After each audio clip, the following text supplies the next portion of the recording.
Well, hello, and good afternoon, good morning, whatever it is. Sorry for the crazy glasses, but they're all I could grab.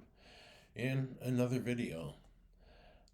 This video be basically World War II based. Most of my videos are. I'm gonna start putting other videos about other things. Like I said, I like to collect pens and watches and other different subjects. Music, a big thing. I mean, if you want to ever discuss music, I mean, I can do all types of things and teach you things so you can like bring your own music along with you. But the next one will be about these. I like watches, especially mechanical watches, and this is a mechanical. It's a Swiss-made Tissot Navigator automatic chronograph. But that's not what this video is about. But I will have a detailed video with the actual box and papers and everything that I got it in. And yes, it's a $1,300 watch. I did not pay that for it, and I got it new.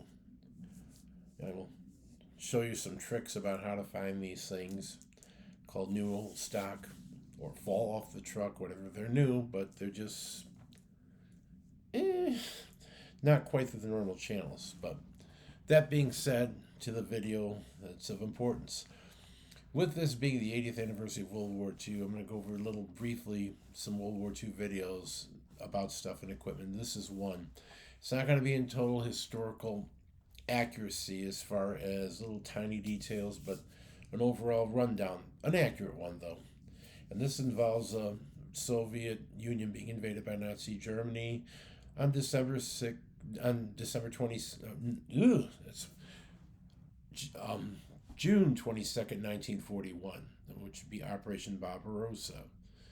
When it initiated, they tried to use the same blitzkrieg tactics that were used in Europe. Basically, what that is aircraft covering over fast moving tanks and motorized infantry units that are designed to go in and subdue without much damage to the troops using shock and awe, kind of, and just kind of like catching people off guard, which works if the people are off guard. Okay, and if it's a smaller country, yeah, and you can control the border and squeeze on the other borders. But when you go for a landmass that's almost one of the largest land masses in the world, and use those types of tactics without a good logistical supply line and knowledge of how you're going to split logistics through three different zones on a huge landmass, I mean, it's just astounding. Basically, what Operation Barbarossa was for the Germans to go in through Poland and all the Eastern European countries and invade the Soviet Union, going into Ukraine, Belarus, into Russia, up to the Ural Mountains, and then go south into the Caucasus, the, the Caucasus oil fields. And so to do this, they were going to try to utilize their blitzkrieg tactics against the Soviet Union. And they basically thought the Soviet Union was this kind of decrepit and messed up place. They just came out of this Moscow trials and Stalin's Great Purge, which was kind of a stupid thing because he purged three of the five marshals of the Soviet Union, tons of generals, colonels, majors, captains, lieutenants, leaving basically sergeants, corporals, privates, and whomever, and political officers. Insane way of trying to get rid of enemies. Well, the purge wound down 1939 ish, 40, but when they were fighting during this time, the invasion of Eastern Poland and the war against Finland, they looked horrible. I mean, they did not fight well. And you can't blame it all on the enlisted men or the officers. They didn't really have an officer corps. Everybody was kind of learning on the job because Stalin got rid of all their good people. So that being said, the Germans go and they invade. They basically were using the Panzer III, which I don't have a model of. I'm using Kobe models, but I do have a Panzer III. This one's not a 1941 version. The 1941 version would have had a short barrel 37 millimeter. This one is a different turret, a little bit different engine, and a long barrel 50 millimeter gun. This is actually used during the Battle of Stalingrad in 1942. These would be there because this gun could basically take on the T-34 and the KV-1. Not in an armor to armor, but I mean, if they got a good position and use their mobility like a Sherman tank did, it would work good. But basically, this tank by 42 is obsolete. They also had this tank. This tank is not the exact one. There's not a Kobe model for it. I got some plastic ones, but I want to primarily use what I have. This is a Panzer IV with a 75 millimeter long barrel gun. This one also is a 1942, late 41 version. These would wind up going into the Soviet Union because the first Panzer IVs had a short barrel 75 millimeter gun, which was basically a howitzer for infantry support. This was an infantry support tank. It was never meant to be a medium battle tank. I'm going to call medium tanks for sake, and heavy tanks battle tanks. It was not meant to be a battle tank, but it was utilized. And in the initial hours of Barbarosa, the short-barreled version of this, and the Panzer III and the Panzer II, which was a scout tank, came up against BT5s, BT7s, and T26s, which I don't have any models of, and I apologize. I was going to get some Guan ones off of Timu, but with the tariffs, that didn't happen. So what happened was that the Germans were able to go through and just run mincemeat through the Soviet forces. I mean, just literally chew them up with these tanks. The problem with these tanks, if you look at the threads, they're very narrow. They're not wide. Okay? The same with the Panzer IV. I won't pick it up because I want to keep this video kind of short. When they initially did the invasion in 41 in June, it was fine. It was summer. It was dry. You get a little bit of moisture here and there. But as it came closer to fall, started to rain. It would rain, snow, melt, rain. Russia did not have a road system, or I should say Soviet Union, that Europe had. And I will say Russia because once they took Ukraine, they were basically going into Russia. Except for the cities and the areas around cities, the roads were just basically dirt roads that they would turn into mud in the fall and in the winter and in early spring until it dried out.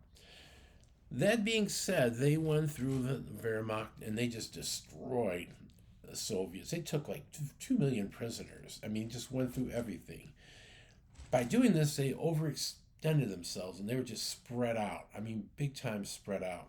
And which kind of played hell for their logistics and to get fuel, ammo, and stuff for the troops. And then they have not come upon the most modern Soviet tanks, which was this, the KV-1. This is a Kobe model, by the way, their latest, which is a truly amazing tank. It came out in 1939. Well, it didn't really do much. I mean, in Finland, they captured one or two, I think. But when they looked at this is an outstanding tank. It's probably the best tank in terms of armor in the world at the beginning of Barbarosa, the KV-1. And it's a modern tank. It's not something 1930s design. This is something that the Soviets are panicking because during the Spanish Civil War they found their tanks. And in the conflict with Japan and Mongolia were not great. And what they did was they got rid of the petrol engines and replaced them with diesel engines. This one and the T-34-76, which has the same gun, by the way, also with the same engine. So you had these two tanks. If you look, they're both wide threaded tanks. KV-1 also. What does that mean? It means in the garbage roads that Russia had, mud, these tanks with the wider tracks put less pressure down.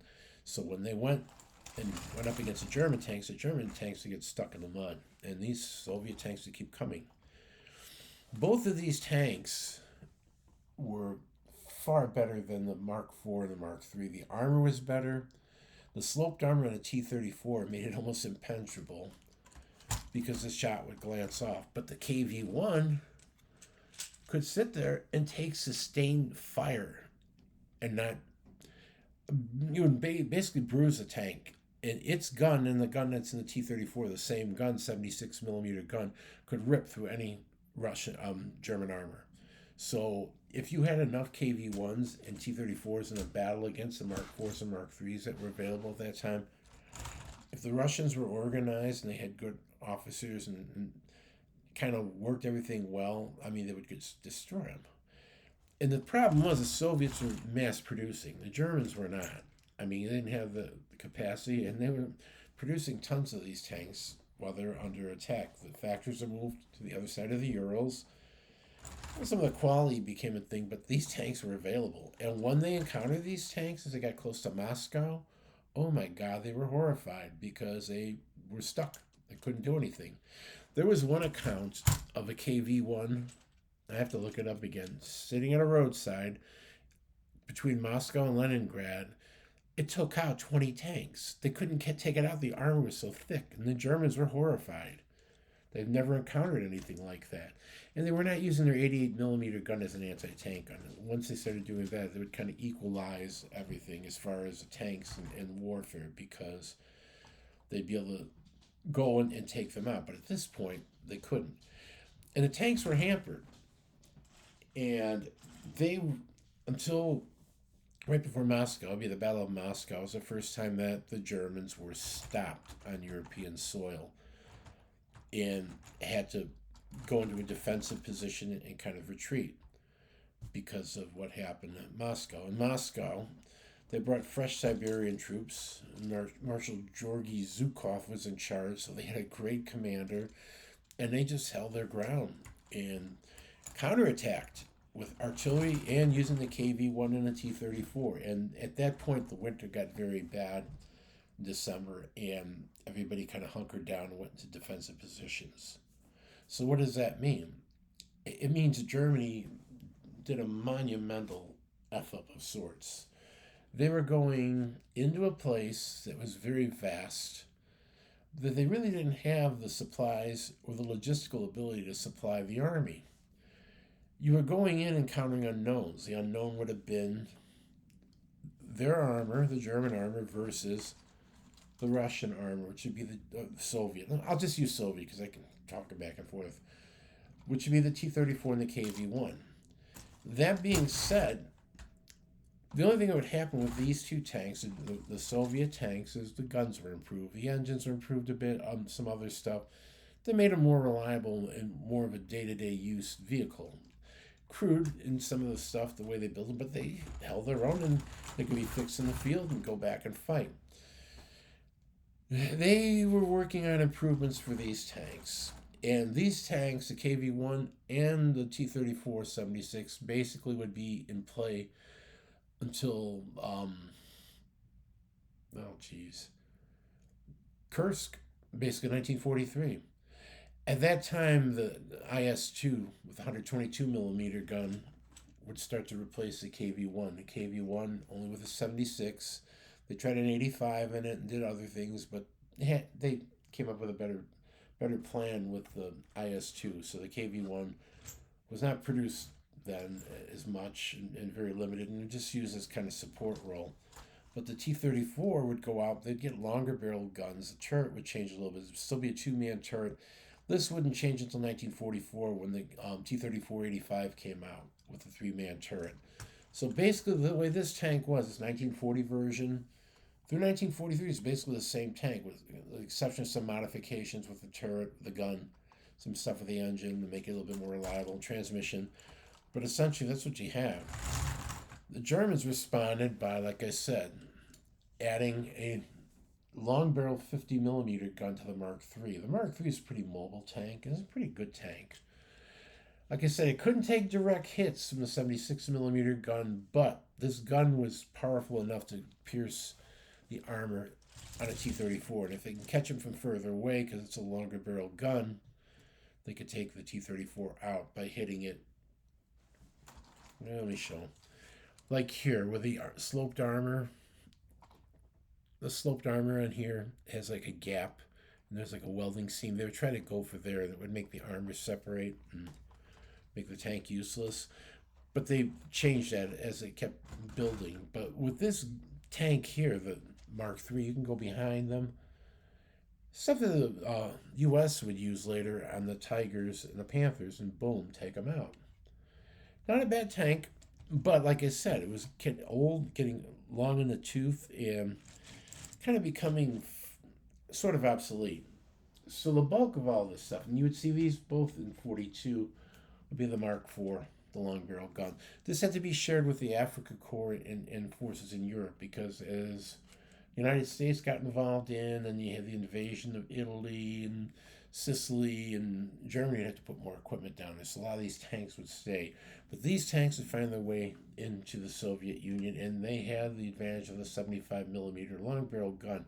Not the same one that the Panther had, which is probably the best gun of World War II. It was more effective than the 88 millimeter and the Tiger, but just for day-to-day grunt fighting like the Sherman, this is what you would see, this version of the Mark IV. And they were able to also go and battle the T-34 from range and take out them with its long barrel gun. They did up the armor on this one so to make it a little bit more competitive. And what basically happened was, as the Mark III became nothing anymore, you'd have the Tiger coming in 42. You'd see that in Russia. You'd have this, and then the Panther. And the Panther, when it initially came out, no, I should say 43. I apologize. It had all kind of issues. It premiered at Kursk, and once they got the bugs out of the Panther, I think the Panther is the best overall tank because it was a response to all of the Soviet stuff with their tanks. The initial German thing of putting on the long barrel gun was a band-aid to help them to fight. And what happened then was, after the 1941, 1942, you would see basically these four tanks battling it out against each other all the way through Stalingrad. And then, like I said, after that, Kursk. So basically, you would have the T-34 and the Mark IV. You'd have the Panzer III and the KV-1 kind of being relegated to support roles and not the queens of the battlefield, kind of. But at this point here, they were. When it came down and all the BT tanks and T-26s were gone through, a lot of people died, a lot of equipment was lost, but it bought time for the T-34s and the KVs to be able to go out and be ready to battle. And the Germans, I mean, did not have a tank to come up with right away, so, but what they did was making these more usable. I mean, they were able to fight it out and hold their own.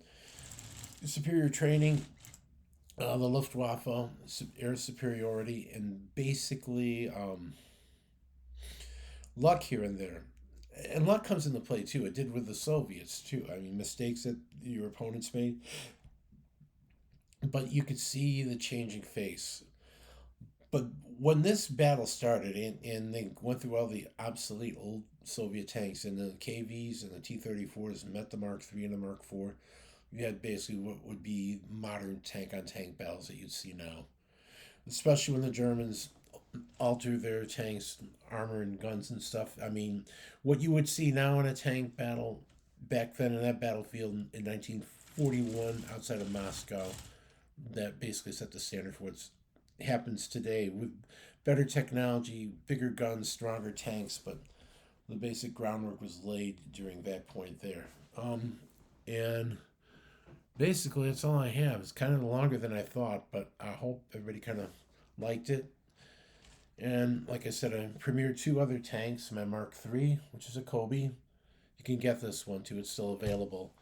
This one, the Mark IV, they have a newer one that's multicolored. This one you cannot unless you want to spend a couple $100. I bought this a couple years ago.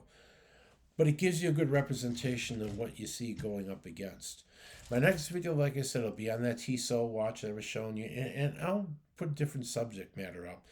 And if anybody else has a different subject that they'd like to broach, and I mean, you can like send me a message or something, and I'll try to find something up on that. I got a pretty varied background of different things, and whatever is interesting, I'll put up. No crazy political stuff because I can't do that. Because otherwise, nobody would want to watch the videos. So you just want to know facts and things of interest, and that's what I'm going to do. So anyway, that'll be it for this video. I promise I'll put a better pair of glasses on. These are pretty crazy looking. 1930-ish, but what? Who cares? What's time and what's an era, huh? Anyway, thank you, and I will talk to everybody later.